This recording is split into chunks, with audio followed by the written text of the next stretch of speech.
Hi, Judy Finneran live from Starbucks. I decided to do an impromptu little video today to answer a couple questions. Who am I?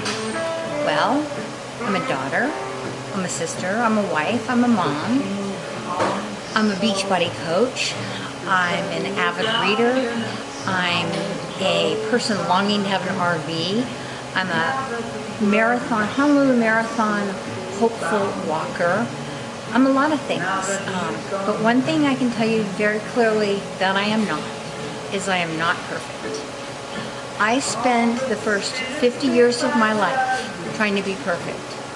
I either had to be an A+, and if I couldn't be an A+, the desire to be perfect meant that I had to be perfectly bad, which meant if I couldn't be an A+, I had to be an F-.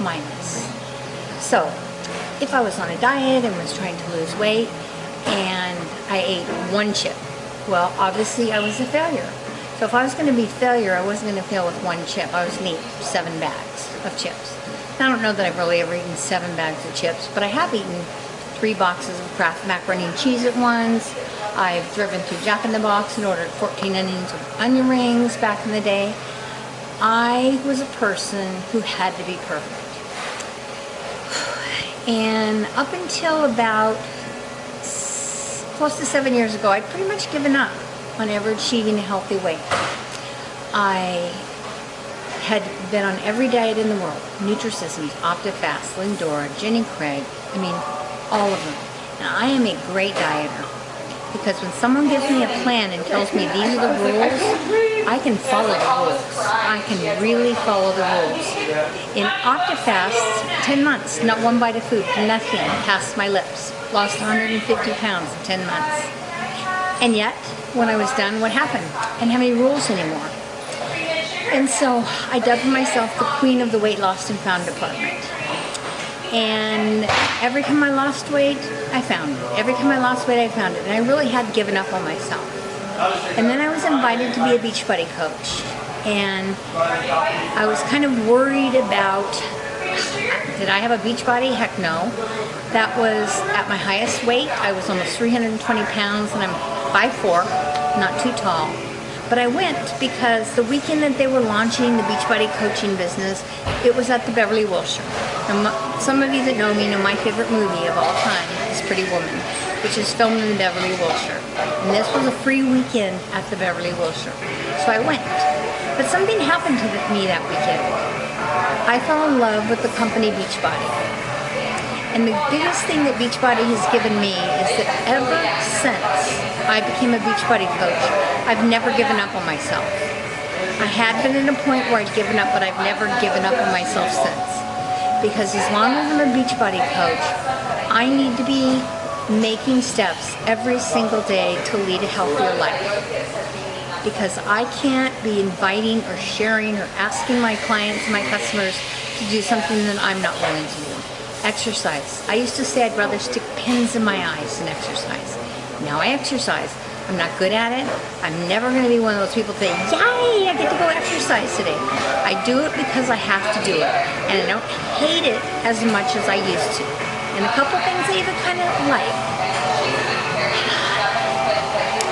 My goal is to help people avoid all the mistakes I've made. To be morbidly obese is not fun. And lots of people I deal with are in the same situation. In the time I've been with Beachbody, I've lost weight, but I still have weight to lose. I've gone up and down. At one point I was at 99.9 pounds down. And I had set such a strong goal to be at 100 pounds down by this event. And I wasn't. And I don't know whether it was at 0.1 or what, but I kind of had a relapse from there.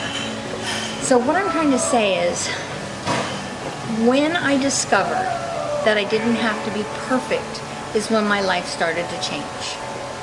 And that's why I went from became what I want to call a recovering perfectionist and giving up my title of the weight loss, the queen of the weight loss and found department, and have become the B+ girl. And what the B+ girl is, it's the book I'm writing, the B+ diet. It's like the book, The Compound Effect, or there's several books about how you just have to do more things right than wrong to get to your goals. So when I did a juice fast a couple years ago, I really enjoyed it. And in the movie, Dr. Fuhrman was Joe's advisor. I guess he was tracking his blood results. And I had tried the Eat to Live diet a couple years before, and in 2 or 3 days I hadn't lost 10 pounds, so it didn't work for me, so I stopped. Well, in the midst of that juice fast, I decided that Eat to Live was the way I wanted to live. And I chose that as the healthiest, best way for me to eat. I formed a Facebook group because as a coach, I believe in accountability, I believe in support, and now the group's almost 4,200 people. And every once in a while, including today, I get asked, well, if you are an Eat to Live person, why do you drink Shakeology? Shakeology is a processed food. Dr. Fuhrman wouldn't approve of Shakeology. You know, that's probably true. But here's what I've learned. I'm not perfect. I do follow Eat to Live. All my fruits and vegetables, I love big salads. But you know what? I have a Shakeology for breakfast too. I know that there's nothing in that that's going to hurt me. It may officially be processed, but I know how it's processed, and I know what's in it. And I have no doubt whatsoever that it's going to be good for me, and that I know the hundreds of success stories of people who it's been good for. So yes, I am an Eat to Liver. I'm a Dr. Fuhrman groupie. I believe everything he says. I am a staunch devotee of getting his plan out there. But I'm not perfect, and I don't have to be perfect. I don't have to fit anyone else's definition of perfect. I enjoy my Shakeology. I'm proud of being a Beachbody coach. I'm proud of the product. Now, I hang around with, on Facebook, a lot of people who are healthy. I mean, my Eat to Live group, my Year of Living Healthy group. I think sometimes those of us can forget that we're just a tiny, tiny, tiny little percentage of the population. A lot of the people that I work with are 300 pounds, 400 pounds, 500 pounds. And their idea of breakfast is a dozen donuts from Dunkin' Donuts or 6 Egg McMuffins driving to work. If I can move them slowly but surely over to a healthy shake, and then get them to maybe add some veggies to it, and then maybe have a salad for lunch, I'm coming a long way. I'm doing my job. The other thing is, I don't ever expect my clients to be perfect. And when we put that perfection expectation on us, we are doing nothing but hurt ourselves. I work with a lot of clients, and by the way, my coaching's free. I work with a lot of clients on a day-to-day basis. And I had a Facebook message today from one of my people who's reporting in every day. And her goal right now is to eat 4 vegetables a day. Didn't used to eat any vegetables. So her goal is eating 4 vegetables a day. And she's also doing burning 1,000 calories with her calorie tracker. And she's added this week 25 lunges and 25 sit-ups, I think, or push-ups. Now, if I told her, okay, I want you to, and I don't tell her what not to eat. We're working on improving her diet by adding vegetables and including exercise.